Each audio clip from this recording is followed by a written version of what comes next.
যত বেশি আপনি পাপ করবেন, যত বেশি পর্ন দেখবেন, যত বেশি মাদক খাবেন, যত বেশি জুয়া খেলবেন, যত বেশি অহেতুক সময় নষ্ট করবেন, যত বেশি আপনি অন্যের ক্ষতি করবেন, ঠিক আছে, নিরপরাধ মানুষের উপর নির্যাতন করবেন, যত বেশি আপনি পাপ করবেন, পাপ, এই পাপ করতে করতে করতে মানুষের অন্তর কঠিন হয়ে যায়। ইবনুল কাইয়্যিম রাহিমাহুল্লাহ বলেছেন যে পাপ করতে থাকলে মানুষের অন্তর কঠিন হয়ে যেতে থাকে এবং ইস্তেগফার আর জিকির করলে গিয়ে মানুষের অন্তর আবার নরম হতে থাকে। পাপের উপর পাপ করতে থাকলে মানুষের অন্তর কঠিন হতে থাকে।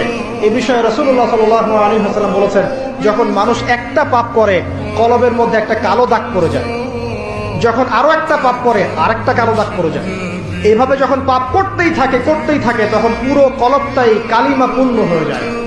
এই অবস্থায় যদি সে তওবা করে আল্লাহ পাক মাফ করে দিবেন। যদি এই অবস্থায় তার মৃত্যু হয়ে যায়, তার আত্মাটা থেকে দুর্গন্ধ বের হতে থাকে, যে আত্মাটা কবজ করতে পর্যন্ত মালাকুল মউত ঘৃণা পোষণ করে।